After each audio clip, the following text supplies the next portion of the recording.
Good day, ladies and gentlemen, and welcome to the lecture presented by CA Academy, dealing with the topic Joint Arrangements, IFRS 11, a brand new standard that's been released by the ISB and that is examinable for CA students.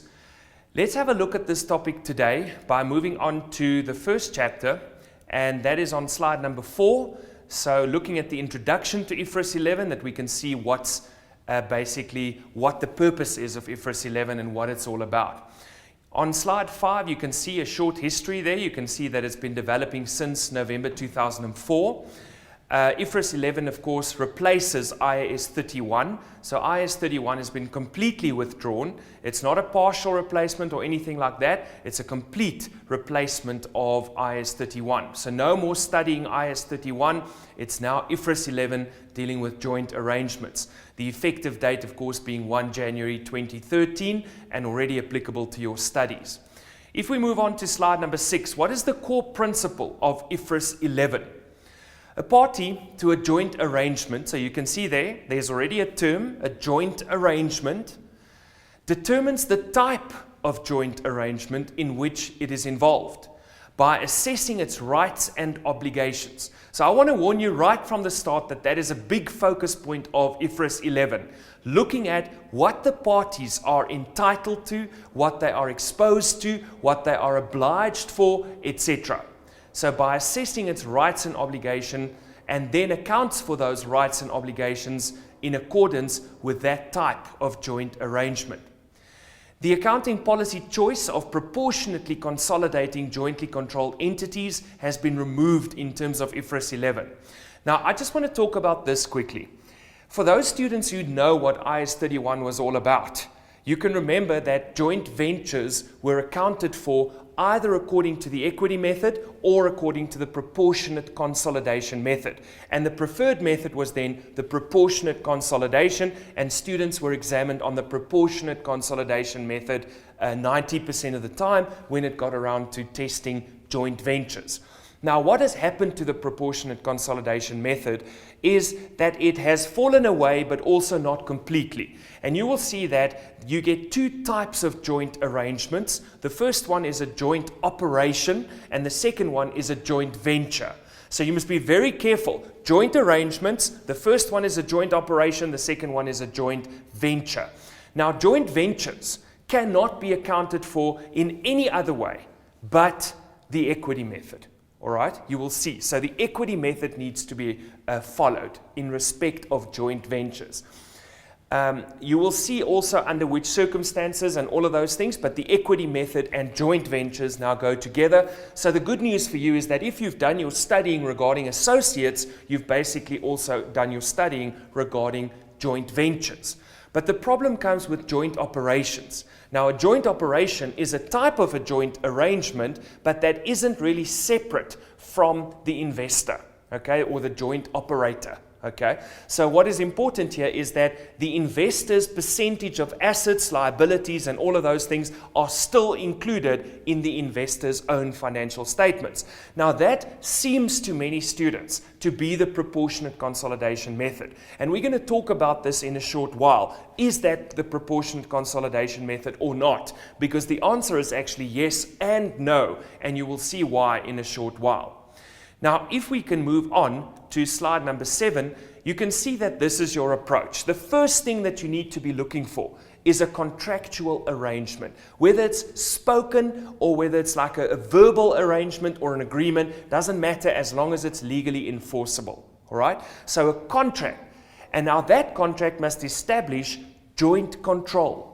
All right, now this brings us back to that concept of, do I even understand what control is? And for that, I need to view the lecture on IFRS 10. Do you agree?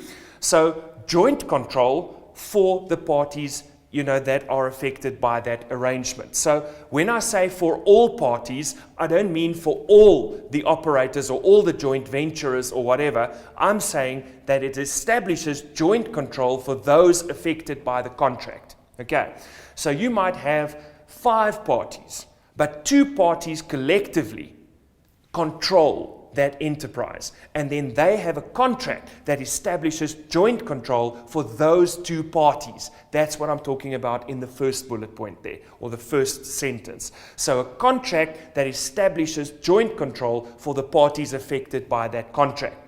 All right, so remember, what precedes joint control is ultimate control. So I must be able to prove, firstly, that these two parties, of the 5 parties that are together, remember the other 3 parties can still be part of the joint arrangement, but they don't have a joint venture or a joint arrangement because they don't have control. So let's look at our example and say there are 5 parties taking part in this transaction or in the formation of this company, but there's a contract in place that gives 2 of those parties joint control. Now, what's important? We firstly have to say those 2 parties, do they exercise control when they act together?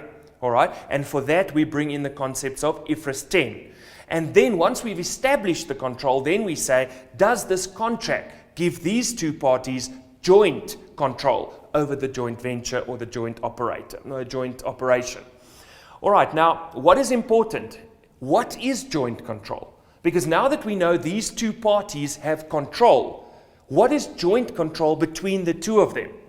Unanimous consent by the controlling parties. So when there's any decision that is a significant decision that affects the outcome of this operation, all right, when that decision is to be made jointly, unanimously, so that means the one cannot make the decision, but the other one cannot make the decision either without each other's support. Do you agree? So when you look at unanimous consent and we start looking at the definitions, you will see that it's not enforcing a decision, but it's more about preventing the other party from making a decision. That is what unanimous consent is all about.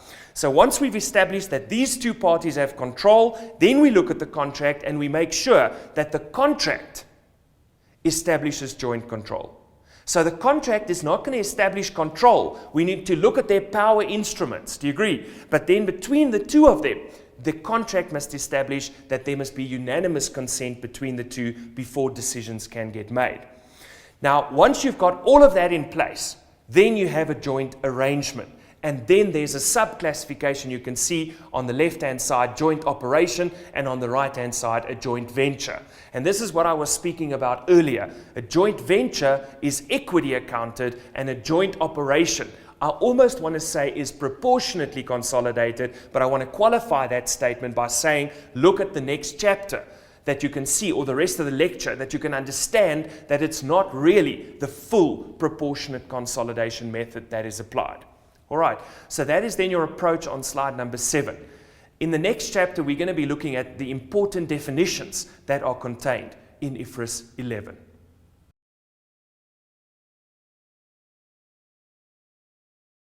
Ladies and gentlemen, in chapter 2, I would like to just investigate some of the definitions that are contained in IFRS 11 because they are very important and once again key definitions for you to understand in order to make the right classification of the type of joint arrangement that you are dealing with. All right, on slide number 9, you can see the first one is a joint arrangement. Now, what's the definition of a joint arrangement? An arrangement of which 2 or more parties have joint control. Can you see I put the word control in red? Because that is determined with reference to IFRS 10. Now, what is joint control? The contractually agreed. Do you see that? Joint control does not arise on its own. So how do we prove this? We go through the process, the power, the ability to affect the outcome, the variability of returns, all of those things in terms of IFRS 10. And once we've done that, we have control. Then we go to the agreement.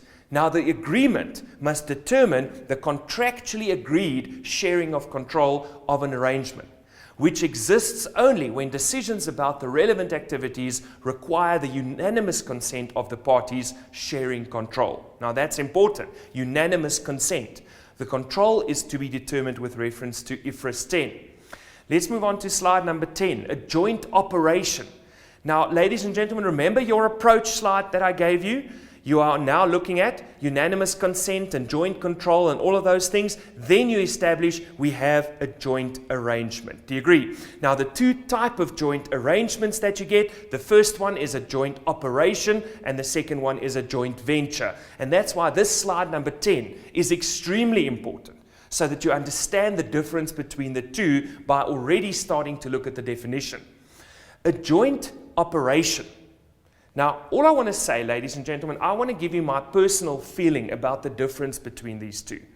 A joint operation, let's read the definition, is a joint arrangement. We know that by now. There's joint control, there's contractually agreed sharing of control because there must be unanimous consent, and we've proven the control in terms of IFRS 10. Do you agree? A joint arrangement whereby the parties that have control of the arrangement have rights to the assets and obligations for the liabilities relating to that arrangement. Now, what do you see here? The only thing that you can see from this arrangement are the rights and the obligations. Now, when you start seeing rights to assets, rights to obligations, then you know it's not really a separate entity that we're talking about here. All right, it's actually merely an extension of the joint operator, because that's the party taking part in a joint operation is a joint operator. So a joint operation is basically an extension. It's still us, but we are just doing business in this joint operation. So it's typically one contract that we get together for. We complete the contract and then everybody takes their share of the assets. We settle the liabilities. We provide funding while this operation is ongoing, and those are basically my responsibilities. I take assets back, I settle liabilities, etc. There's no profit share really for me. I don't have an interest in the company. Can you see what I'm saying? I can't say that I have an interest in the net assets, because the moment, what is net asset value? That's equity. Do you agree? Because equity equals assets less liabilities, and that's your net asset value. So if we're talking about an interest in the equity of the company, then we have a joint venture. All right, so the way that I see the difference between these two is that a joint operation is merely an extension of the joint operator. We normally do it for a contract or two, all right, and then we finish off. The entity is not supposed to exist autonomously from the joint operator, okay? So it's not supposed to be created on an ongoing basis. That entity is from now on going to function like that. They're going to have their own dealings and whatever, and they're going to make profits and losses, and we're going to share in the equity. We hold, we've got an equity stake. That is a joint venture. Whereas a joint operation is just our activities extended into this one contract that we've entered into. All right. If we read the definition of a joint venture, you can see that a joint venture is also a joint arrangement. So once again, that tedious process of proving control, then proving that parties that do control jointly share the control by contractual arrangement. And we're looking again for the unanimous consent. Do you agree? And only then do we have a joint arrangement. Now, what type of joint arrangement is this? It's a joint arrangement whereby the parties that have joint control of the arrangement have rights to the net assets, i.e. the equity of the arrangement. All right, so I'm going to provide you with further guidance now, but this is basically the key difference. All right, so remember that the joint operation is very closely associated with the joint operator and is merely an extension, whereas the joint venture seems like a more autonomous type of joint arrangement. Now, just to show you already, and I think I'm getting a bit ahead of myself here, but if you don't structure this through a separate vehicle, a separate legal entity, all right, if this joint arrangement is not a separate legal entity, there's no way that it can be a joint venture already. All right? We're not saying that if it is a separate legal entity that it's automatically a joint venture.